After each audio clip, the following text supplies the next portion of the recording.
جان کے پاس رہ رہے ہیں. آقا کریم صلی اللہ علیہ وسلم کی ماں سرکار کو لے کر کے کچھ دن کے بعد مدینہ شریف کی طرف چل پڑی, اور جب مقام ابوا میں سرکار کی ماں پہنچی تو آقا کے والدہ کی طبیعت خراب ہو گئی, اور وہیں پر سرکار کی ماں کا وصال شریف ہو گیا. وہیں پر آپ کے مزار انور کو کی زیارت ہوئی, لیکن چند سال ہوئے کہ وہاں پر بے خبیث حکومت نے آقا کے والدہ کریمہ کے مزار پاک کو ڈھا دیا. معاذ اللہ. آقا کریم صلی اللہ تعالی علیہ وسلم کے ماں کی ایک کنیز تھی, وہ سرکار کو مکہ واپس لے کر کے چلی آئی, مدینہ نہیں گئی. اب میرے سرکار اپنے دادا جان کے پاس رہ رہے ہیں. دادا جان کو سرکار سے بڑی محبت ہے. جب تک حضرت عبد المطلب سرکار کو کھلا نہیں دیتے ہیں خود کھاتے نہیں, جب تک میرے آقا سو نہیں جاتے ہیں تب تک حضرت عبد المطلب سوتے نہیں ہیں. وہ جہاں جہاں چلتے ہیں سرکار کو ساتھ لیے رہتے ہیں. ایک مرتبہ قحط کا پڑنا تھا, بارش رک گئی. تمام لوگوں نے کہا اے سردار قریش اس وقت بارش نہیں ہو رہی ہے. آقا کریم صلی اللہ علیہ وسلم کو لے کر کے آپ کے دادا جان خانے کعبہ میں گئے اور سرکار کے وسیلے سے دعا مانگتے ہیں. فوراً بادل چھا گیا, بارش ہونے لگی. آقا کریم صلی اللہ تعالی علیہ وسلم سے اس قدر دادا جان کو محبت ہے. سارے عرب کے لوگ دیکھ رہے ہیں اور کہہ رہے ہیں کہ کسی دادا کو اپنے پوتے سے اتنی محبت نہیں ہے جتنی سردار قریش کو محمد بن عبداللہ سے محبت ہو گئی ہے. 8 برس کا عرصہ گزرنے والا ہے, لیکن جب میرے سرکار کی عمر شریف 7 برس کی تھی تو مکہ میں ایک قبائلی جھگڑا ہو گیا تھا. یعنی مکہ شریف سے باہر جو آبادیاں تھیں اور مکہ میں جو آبادیاں تھیں ان سے جھگڑا ہو گیا. مکہ شریف کے باہر والے مکہ والوں پر حملہ آور ہو گئے. میرے آقا صلی اللہ علیہ وسلم کی 7 برس کی عمر شریف ہے. جب قبائلی اختلاف میں آقا کریم صلی اللہ علیہ وسلم کے ساتھ تمام لوگ نکلے مکہ کے سربراہ اردہ لوگ سردار قریش کی معیت میں وطن کی حفاظت کے لیے, تو مورخ بیان کرتا ہے کہ وطن کی حفاظت کے لیے پہلا یہ موقع تھا 7 برس کی عمر میں جب محمد صلی اللہ تعالی علیہ وسلم نکل کر کے اپنی قوم کے ساتھ اور وطن کی حفاظت کا پیغام دے رہے تھے اور دشمنوں کو پیچھے ڈھکلنے کے لیے اعلان کر رہے تھے.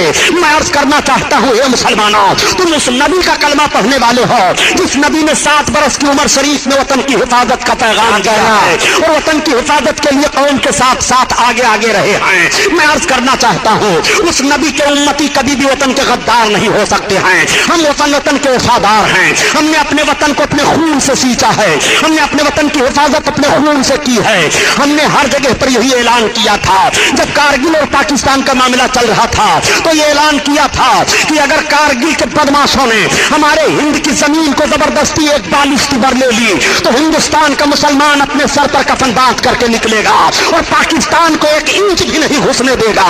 اس لیے کہ ہم اس رسول کے کلمہ پڑھنے والے ہیں. وطن کی حفاظت کا پیغام دیا ہے اور وطن کی حفاظت کرنا اور وطن سے محبت کرنا یہ بھی ہمارے لیے ضروری ہے, لازم ہے. محمد رسول اللہ صلی اللہ تعالی علیہ وسلم کا یہ پیغام ہے. 7 برس کی عمر شریف میں وطن کی حفاظت کا پیغام نبی کونین صلی اللہ تعالی علیہ وسلم نے دیا ہے.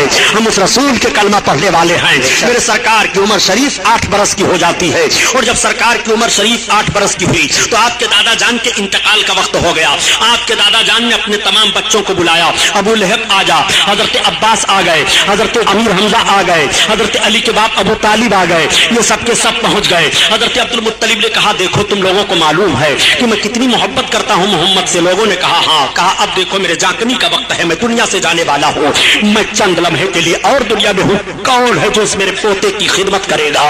اتنے میں ابو لہب بول پڑا کہ میں ان کی خدمت کروں گا. حضرت عبد المطلب نے فرمایا نہیں میں تجھے نہیں دوں گا. تب تک حضرت حمزہ بول پڑے. آپ نے فرمایا نہیں ابھی تم چھوٹے ہو. تب تک حضرت عباس عرض کرنے لگے. آپ فرماتے ہیں نہیں تم کثیر العیال ہو. تب تک حضرت علی کے باپ ابو طالب بول پڑے اور کہنے لگے ابا ان کی خدمت میں کروں گا. حضرت عبد المطلب نے سرکار کے دست پاک کو لیا اور حضرت علی کے باپ ابو طالب کے ہاتھ میں دے دیا. کہا بیٹا ان کی خدمت کرتے رہنا, تمہیں معلوم ہے کہ مجھ کو ان سے کتنی محبت ہے. یہ کہتے ہوئے آپ کے دادا کی آنکھیں بند ہو گئی اور روح کب سے عنصری سے پرواز کر گئی. دادا جان کا انتقال ہو گیا.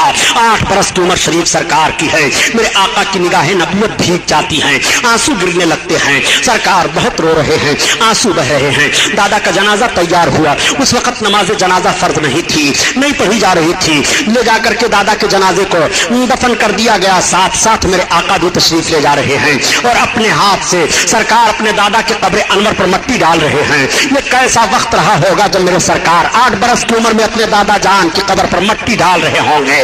میرے سرکار کے نبوت والے ہاتھوں کو ملاحظہ فرمائیے. سرکار دو عالم صلی اللہ تعالی علیہ وسلم کی خدمت. اب آپ کے چچا حضرت علی کے باپ ابو طالب کر رہے ہیں. ابو طالب کو بھی سرکار سے بڑی محبت ہے. ہر موڑ پر سرکار کا وہ ساتھ دے رہے ہیں, ہر قدم پر سرکار کا ساتھ دے رہے ہیں. جب تک سرکار نہیں کھانا تناول فرما لیتے تب تک حضرت علی کے باپ بھی نہیں کھاتے تھے. ہر لمحہ ہر سیکنڈ آپ کی خدمت کا لحاظ کیا کرتے تھے. میرے آقا صلی اللہ تعالی علیہ وسلم کی عمر شریف آگے بڑھتی چلی جا رہی ہے اور سرکار کی امانت و دیانت بھی مکہ والے دیکھ رہے ہیں. دیکھنے کے بعد تعجب کرنے لگتے ہیں اور کہنے لگتے ہیں کہ اتنا شریف اور اتنا اچھا بچہ ہم لوگوں نے آج تک نہیں دیکھا. ان کے چلنے کا انداز بھی نرالا ہے, بات چیت کرنے کا بھی عجیب طریقہ ہے. ان کی طرح سے کوئی بات نہیں کرتا ہے اور ان کی طرح سے کوئی بولتا نہیں ہے. پورے مکہ والے اپنے اپنے بچوں کو کہا کرتے تھے کہ تم ایسے اٹھا بیٹھا کرو اور اپنے باپ دادا کے ساتھ پیش آیا کرو جیسے محمد بن عبداللہ پیش آیا کرتے ہیں. اس طرح سے ان کی زبان پر جملے جاری ہوا کرتے تھے. انہیں کیا خبر ہے کہ قوم کے سارے بچوں کو انہی کے نقش قدم پر چلنے کے بعد زندگی کا طریقہ معلوم ہوگا. پوری قوم انہی کے نقش قدم پر چلے گی تو ان کو زندگی کا معراج حاصل ہو جائے گا.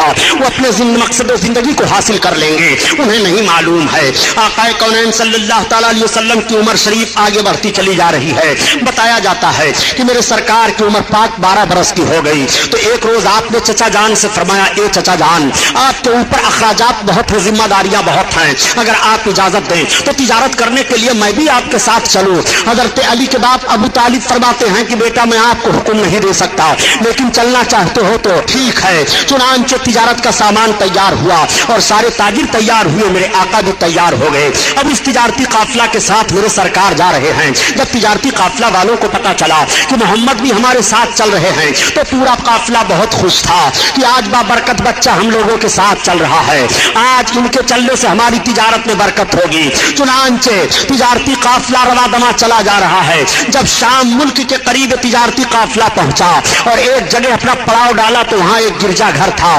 گرجا گھر کے اندر سے ایک راہب نکلا اور نکلنے کے بعد اس نے پورے تجارتی قافلہ والوں کو دیکھا اور دیکھنے کے بعد پوچھا, یہ بتاؤ اس تجارتی قافلہ کا سردار کون ہے؟ کسی نے ابو طالب کی طرف اشارہ کر دیا کہ یہ ہیں. وہ گرجا گھر کا راہب ابو طالب کے پاس پہنچتا ہے اور پوچھتا ہے, یہ بتائیے کہ یہ لڑکا کس کے ساتھ میں ہے؟ حضرت علی کے باپ ابو طالب نے کہا, یہ میرے بھتیجے محمد ہیں. اس راہب نے نیچے سے اوپر دیکھا اور پھر اوپر سے نیچے دیکھا اور کہا, اے سردار قریش ابو طالب, میں آپ سے عرض کرتا ہوں کہ آپ ان کو واپس لے کر کے واپس ہو جائیے, آپ آگے نہ بڑھیے. ان کے اندر نبی آخر الزماں ہونے کی تمام نشانیاں پائی جا رہی ہیں.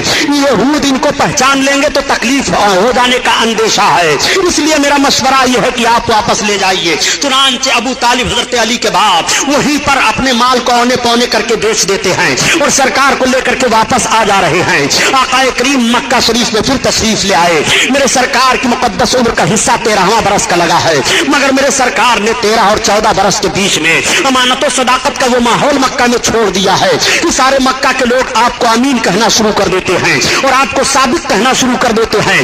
دوستو, زندگی کا دو ہی رخ تو حسین ہوتا ہے, ایک رخ کا نام امانت ہے اور دوسرے رخ کا نام صداقت ہے. اگر نوجوان امین و صادق بن جائے تو معاشرے سے برائیاں ختم ہو سکتی ہیں. اگر نوجوان امین و صادق بن جائے تو برکتیں ہی برکتیں ہوں گی. اگر نوجوان امین و صادق بن جائے تو مائیں ستائی نہیں جائیں گی. اگر نوجوان امین و صادق بن جائے تو غنڈہ گردی کا ماحول ختم ہو جائے گا.